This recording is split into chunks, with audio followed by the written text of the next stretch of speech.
Hello student, स्वागत है आप सभी का आपके अपने YouTube channel Prince would education में। आज की क्लास में हम आपको बीएड सेकेंड सेमेस्टर के टॉपिक सूक्ष्म शिक्षण के क्वेश्चन आंसर कराएंगे। तो आइए स्टार्ट करते हैं क्वेश्चन आंसर। फर्स्ट क्वेश्चन है, सूक्ष्म शिक्षण की अवधारणा का विकास कब और कहाँ हुआ था? तो सूक्ष्म शिक्षण की अवधारणा का विकास अमेरिका में 1961 में हुआ था। सूक्ष्म शिक्षण की अवधारणा का विकास अमेरिका में 1961 में हुआ था। सेकंड क्वेश्चन, सूक्ष्म शिक्षण विधि के जनक कौन है? तो सूक्ष्म शिक्षण विधि के जनक D.W. एलन एवं कीथ एचिसन हैं। कहीं कहीं आपको दोनों नाम मिल जाएंगे और कहीं कहीं आपको सिर्फ D.W. एलन मिलेगा। सूक्ष्म शिक्षण विधि के जनक कौन है? D.W. एलन। इन्होंने 1963 में इसकी खोज की थी। सूक्ष्म शिक्षण का विकास किसके द्वारा किया गया था? तो सूक्ष्म शिक्षण का जो विकास था उसको जो आगे बढ़ाया वो किसने बढ़ाया? D.W. एलन द्वारा। कब बढ़ाया? 1963 में। भारत में सूक्ष्म शिक्षण का विकास किसने किया था? तो भारत में सूक्ष्म शिक्षण का विकास D.D. तिवारी ने 1967 में इलाहाबाद में किया था। आपसे क्वेश्चन पूछ सकते हैं कि भारत में सूक्ष्म शिक्षण का विकास किसने किया?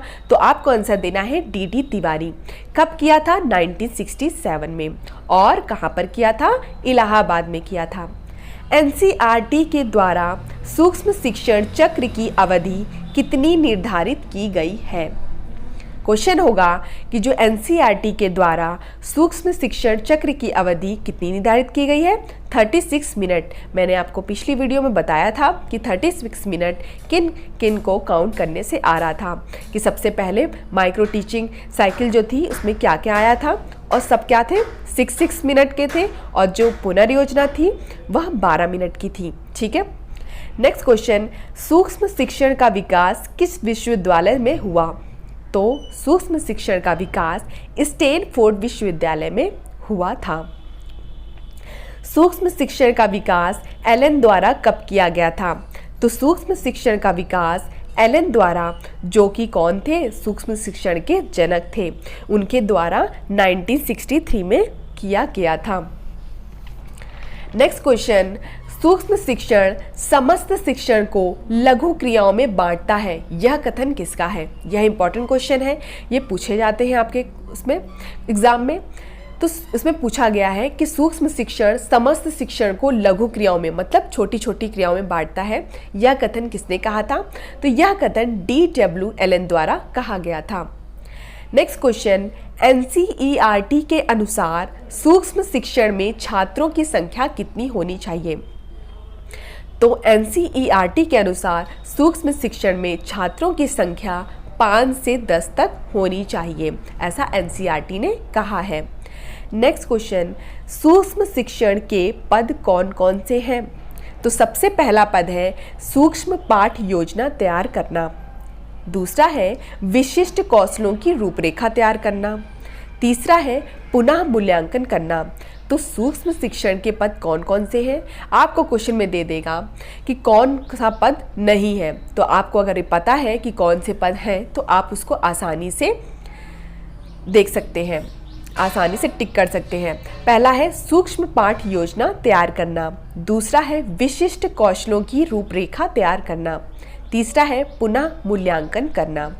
नेक्स्ट क्वेश्चन, फ्लिंट एवं उनके सहयोगी के अनुसार सूक्ष्म शिक्षण प्रक्रिया कितनी अवस्थाओं में संपन्न होती है? तो कितनी अवस्थाओं में संपन्न होती है? 3 अवस्थाओं में। जो फ्लिंट एवं उनके सहयोगी थे उनके अनुसार यह जो सूक्ष्म शिक्षण प्रक्रिया है वह 3 अवस्थाओं में संपन्न होती है। क्वेश्चन है, पुनर्योजना जो रीप्लानिंग में कितना समय लगता है?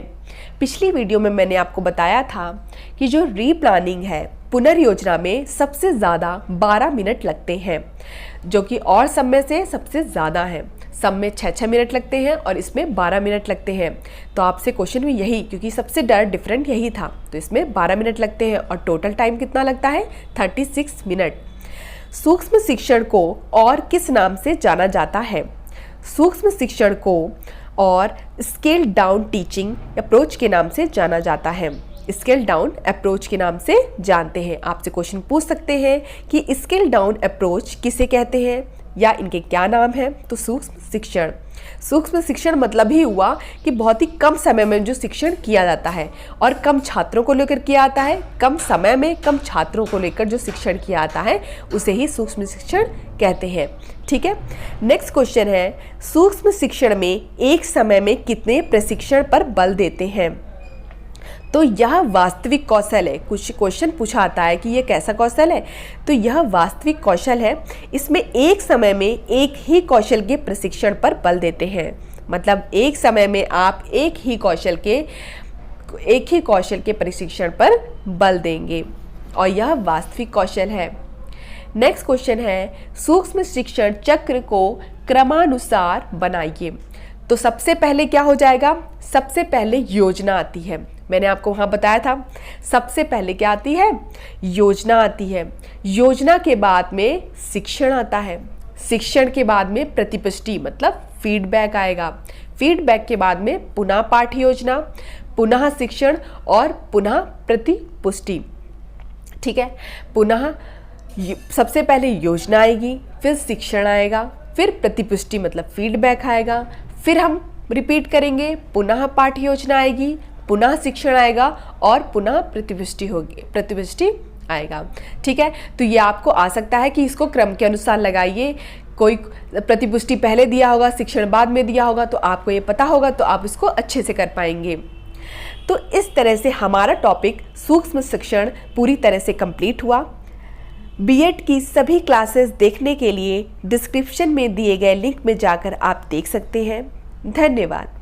मिलते हैं अपनी नेक्स्ट क्लास के साथ।